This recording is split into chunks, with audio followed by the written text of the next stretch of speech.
Bost hamarkada pasabira, Boizeko talde bat, AEB-tako Aidaho estatuko hiriburuko talde bat oñatira etorri zenetik. Astelenean bete ziren 50 urte. 90 lagun inguruko talde bat izan zen, ikasle, irakasle eta senidez osatua. Boizeko Estatu Unibertsitateak antolatu zuen campus batera etorri ziren, euskara ikastera eta euskal kulturan murgiltzeko helburuarekin. Esan moduan 50 urte igaro dira orduz geroztik eta urte horren aitzakian, ekintzaz beteriko asteburua prestatu dute Oñatin. Liburu bat aurkeztuko dute, erakusketa bat ipini eta diaspora eguna ospatu. Eta gurekin da Iñaki Galdos, Oñatierra, urteurreneko ekintzak antolatzeko lantaldeko kidea, eta Amerikatik etorritako haien esperientziak ardatz dituen liburuaren egilea. Iñaki Galdos, arratsaldeon eta ongi etorri. Arratsaldeon, eskerrik asko. Tira, 1974an etorri zen talde hura, baina 2 urte lehenago Ustaritzen eta Arantzazun izandako egonaldi batzuetan, ez da, sortu zen guztia, konta iguzu apur bat testu ingurua. Bai, testu ingurua kokatzeko esan behar da, garai hartan Estatu Batuetako euskal diaspora bizka transizio garaian zebilela, ez?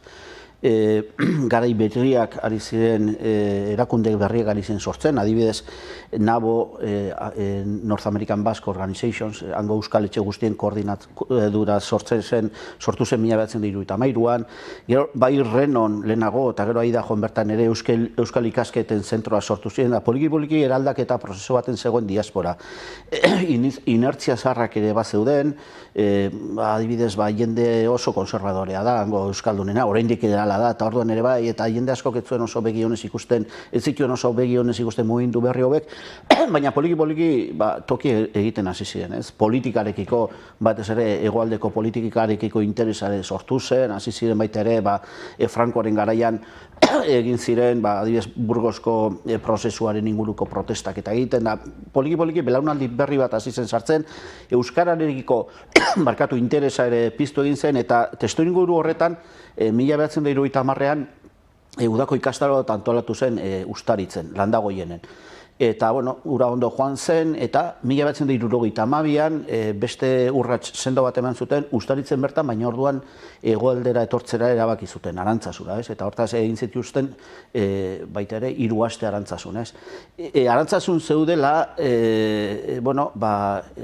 zera batzuk Oñatira jaitsi ziren, herri ikustera, eta Oñatiko laterandarren, Agustinioen Salonintzo eraikina ikusi zuten, eta Pat Biterrek, gero proiektu egitasmonen bultzatzaile nagusia izan zenak, galdetu egin zuen, eta hori zer da? Eta, Jon Bilbauk, taldeko kide batek azaldu zionez, zela etxe bat, urte batzu lehenago laterandarre jasoa seminarioa izateko, baina dakizu garai hartan sekularizazio prozesu izugarri izan zela Euskal Herrian, da mundu osoan oro har, eta erdi utzi zegoen, bakarrik Eskola Nazionaleko gelatxo batzu zeuden behin-behineko egoerarekin okupatuta, ETEO sortu berriare antzegoen gela batzuetan, baina oro har utzi zegoen eraikina zen, ez? Eta orduan, pentsatu zuen, eta zerbaitik ez dugu hemen ikasturte oso bat egiten, orain arte ari gara udako esperientziak egiten, baina ikasturte oso bat egiten. Orduan, bururatu zitzaion, eta 1972 bertatik martxan jarri zen, eta azkenean 1974an gauzatu egin zen, ez? Hori da testu ingurua, hor, egia dena da, 1972an ideia izan zuenetik, 1974an iritsi ziren arte, 2 urte horiek oso gogorrak izan zirela neurri batean, urratsak eman behar izan zituen, jende uzkur zegoen oro har.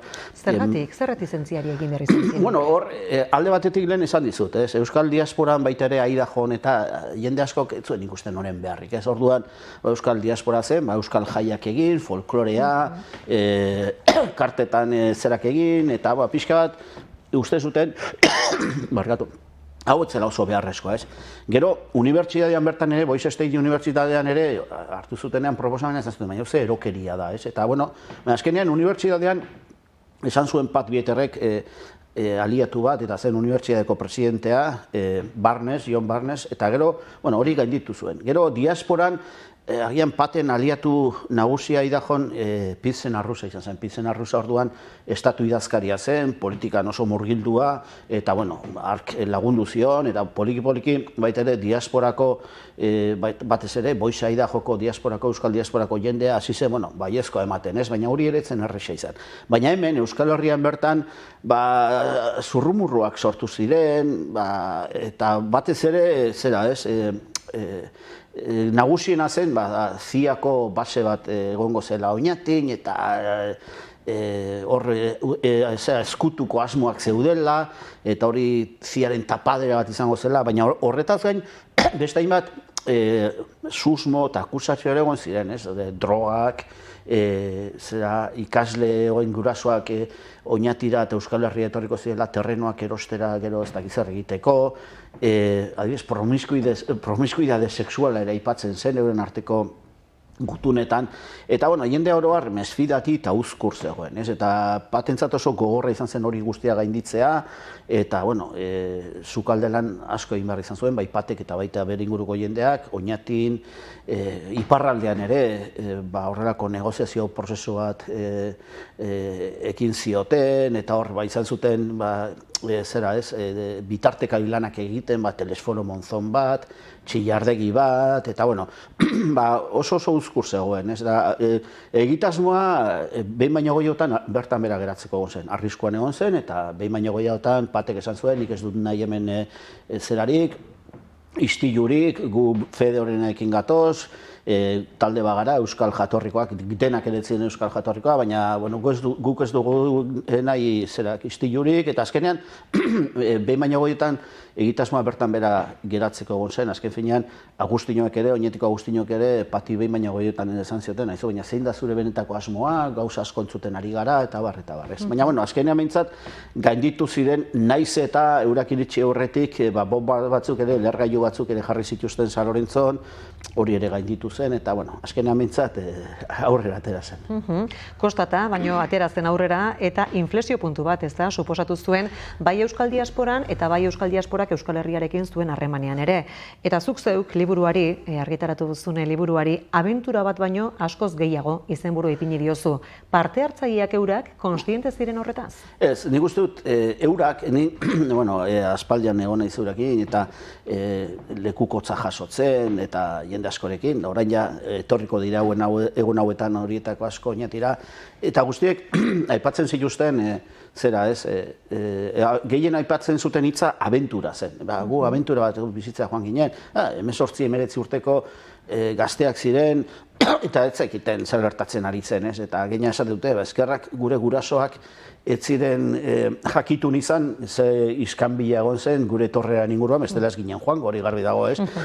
Baina bai, eurak betik aipatzen dute, orduan ere idazten zituzten gutunetan, edo hango adibidez Aidajoko prentxaratan hemen gutunen bat bidaltzen zuten, artikolen bat, abentura, betik abentura, eta orain ere esaten dute, ez, gu joan ginen ara abentu batera, gu hippie batzu genuen, guk ez genekien ez errez, eta egia da, abentura hitzak oso ondo islatzen du bizi izan zutena ez, baina agian eurak konturatu gabe ari ziren idazten Euskal Diasporen historian kapitulo oso garrantzitsua ez, eta bai, zuke zenioen bezala inflexio puntu oso garrantzitsua izan zen hau guztia Estatu Batuetako Euskal Diasporan, belaunaldi berri bat hasi zelako Euskal Herriarekiko harremanak bestera batera gauzatzen, hemengo gazteekin eta harremana gauzatzen, ordura arteko harremana zen, senideekin, ez, ara joandako, hartzai joandako jendeak, mantentzen zituen harremanak hemengo senideekin, baina bestera batera hasi zen gauzatzen, unibertsitario ikasketak, eta bai, oso importante izan zen, eta hori Estatu Batuetako Euskal Diaspora aztertu dutenek ere behin baino gehiagotan idatzi dute, eta esan dute Oñatiko esperientzia, ez bakarrik lehen urtekoa, baizik eta hurrengo urtekoak ere oso importanteak izan zirela. Baina beste alde batetik, Euskal Herrirako ere, nik uste dut begirada aldaketa bat izan zela. Orduan, ikusten hasi ziren, bazegoela euskal diasporan euskararekiko interesa, bazegoela belaunaldi gazte bat, beste era batera Euskal Herriarekiko jokatzen zuena, eta nik uste dut, seguru, Euskal Herrian bertan ere honek garrantzia handia izan zuen, ez? Oso bitxia da, ez? Adibidez, badaude oinatin orduan gazteak ziren batzuk esaten dutenak, guk adibidez, euskararekiko jarrera talde hauei esker aldatu genuen, ez? Garai haietan, 1974, egia da, hori da realitatea, hainbat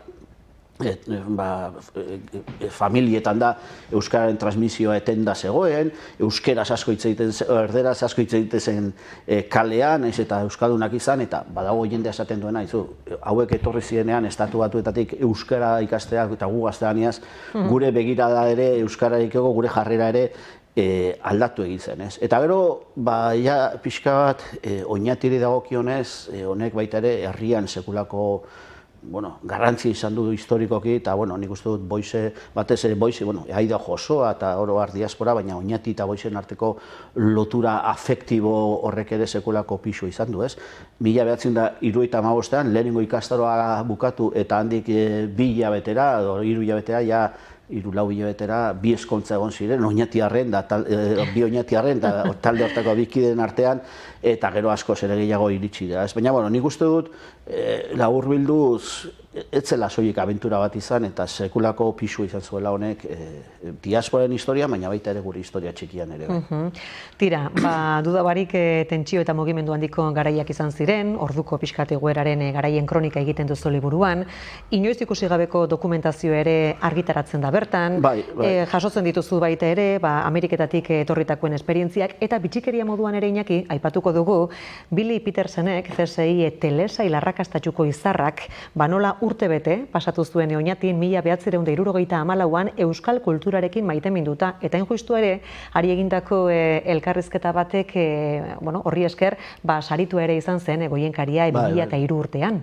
Bill Petersenen historia bitxia da, ez? Hor, lehenengo talde hartan, beti komentatzen dugu, izan zen neurri handiatean horrelako bidaia iniziatiko bat, ez? Lehen talde hortan egon zen eskontza bat, Bill Petersenena, egon zen batailo bat, euren alabarenan, jaiotza eta batailo bat, gero Pat Bieterren semeak, Markek, Pat Bieterren familia osoarekin etorri zen, eta Markek lehen jaunartzea egin zuen Oñatin, ikastolan zebilen orduan, da ikastolako kidekin jaunartzea egin zuen, eta gero eriotza bat ere izan zen, irakasle bat hil egin zen, bihotzekoak eman da, beraz, begiratu 9 hilabeteko ikastaro batan zer gauza bizi izan zituzten gazte haiek, ez? Ezkontzako adibidez liburuan agertzen da, eta erakusketan agertuko da ezkontza hartako kronika bat, Paul Tidens izeneko ikasle batek bere albunean oso ondo dauka jasoa ezkontza nola izan zen, Oñatiko jende pila bat, eta oso zera izan zen, ez da, Bill egia da,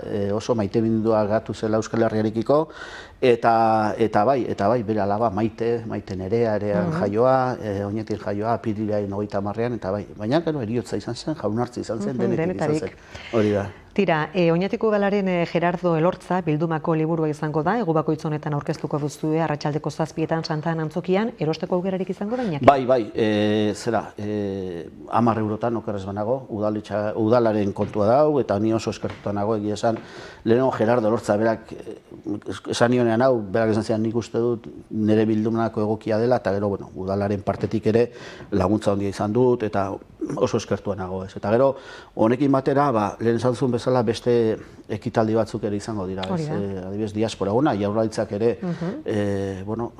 hori ere oso eskertzekoa da, erabaki zuen aurtengo diaspora eguna Oñatin ospatzea, gai hau izpide, eta gero, beste hainbat erakusketa aipatu zu, eta gero, nola jende asko datorren handik, asko edo, dozena batzu badatoz, ja iristen ari dira. Zenbat jende etorriko den badakizu? 40 bat edo, azken orduan bi utxe egin dute, istripu izan dutelako, ondo daude, baina Anita Nakabek eta bere senarrak, baina gero, eta haurentzat ere, ari gara antolatzen, batzuk urbia ikusi nahi dute, beste batzuk arantzazu, tabernak ezagutu nahi dituzte, eta ari gara, baskaritxoak, afaritxoak, bisita gidatuak, eta haurentzat ari gara antolatzen adibidez, polita izango da, igandean ekitaldiei ofizialak 12 hasiko dira, baina ordu terdi lehenago elkartuko ditugu guztiak San-Lorentzoko eraikinean, eta ikusi ahal izango dute oin zer dagoenan, ez? Eltzia proiektua, errefuxiatuen Larreina etxea, Larreina institutoa, eta hauek bereziki nahi zuten ikusi eurak egon ziren tokietan zer dagoen orain, ez? Eta hori ere egingo diegu, eta egun politak izango dira, bai. Tira, aipatu duzu ez da, pixka bate hartu eman horren ondorioz, denetariko harremanak ez da, sortu zirela, Boixetarren eta Oñatiarren artean. Oñatiko kulturaren zantzuak babiraan, hain justu ere, garrantzitsuak dira eurentzako korpus eguneko dantzak. Alderantziz, Oñatin, bada, Boixeko tradizioetatik hartu duzu zerbait? Ez, Oñatin dago Boixe izeneko taberna bat, Jesus Altzelaik bere garaian irekitakoa, baina ez, baina dagoena da oso harremanestua. Gaur egun, familia asko daude, gero Amerik, jende asko joaten da Boixera urtero, orain ere badago norbaitan, eta gero, egia dena da, eurek asko esate dute ikaslaiek, esate dute eurentzat Oñati neurri baten peregrinazio toki badela, ez, eta sarri etortzen dira, eta betik ikusten duzu norbait, azken finean 5 ikasturte izan ziren, etzen bakarra izan, ez. Eta gero, aipatu dituzu, ez, nik uste dut horre pixka bat lotura kutxunena, goxoena dela Corpus Dioneko dantzena, ez. Horre, 1980an, oantxe, 40 urte, 44 urte lehenengo aldiz dantzatu zituzten Corpus Dioneko dantzakan, eta orain urtero zainazio gunez dantzatik ustez, da gero Ipar Ameriketako, Estatu Batuetako euskal diasporan zaugarri baldin badago Boixekoa da Oñatiko dantzena, ez? Jesus Txutxin zendua, duela gutxi joan zaigun Jesus Irizar, bera eran egon zen irakasle, orduan zegoen garai hartan Oñatiar bat, Kalin, Agirrean bizi zena, eta bideoen bidez da ikasi zuten, Jesus egia da, hasieran pixka bat temati zegoela, jaskeran eta koreografian eta aldaketa batzuk egin zituztelako, eta ez egon oso gustora, baina hori ere neurri handi batean zuzendu da, baina egia dena da, adibidez, Oñati eta Boixen arteko lotura kutxunena gaur egun eta simbolikoena Corpus Dioneko dantzena da, ez. Tira, 50 urte, ospakizun garrantzitsuak, bereziak tartean, asteburuan izango dituzuenak, eta hemendik aurrera ere, suposatzen dut, harreman hori ureztatzen jarraitzeko asmoz, ez da? Harremana sendo dago, eta jende askok ditu harremanak Boixerekin, eta gazteak, zaharragoak, eta oso, nik uste dut, ureztatu beharrik ere ez dagoela, oso sanoa delako eta osasuntsu dagoelako, ez? Baina egia da, han Jesusek berak ere Oñati izeneko jatetxe izan zuen, hemen Boixi izeneko taberna badago, nahiz eta ez daukan loturarik Altzelai berarekin, baina nik uste dut harreman oso sendoa dagoela, eta badaukagu jarraitzeko asmoa, adibidez datorren urtean, hauek itzuli zireneko 50. urtean liburuaren ingelesezko bertsioa aurkeztuko duguan. Gipuzkoako Foru Aldundiak erabaki du berak lagunduko duela, eta liburu hau ingelesezan argitatuko da. Eta erakusketa bera ere urritik aurrera Boixeko Euskal Etxean, o Euskal Museoan, hilabete luzez egongo da, uztailera arte egongo da, baita ere erakusgai, erakusketa bera. Eta nik uste dut interesez ikusiko ituztela. Tira, erakusketa, Javier Erostarberena, momentuz Eltzian izango duguna, eta ostean Boixen zuk esan moduan. Iñaki Galdos, ondo joan dadila guztia, eskerrik asko, eta hurrengo batera arte. Nahi duzun arte.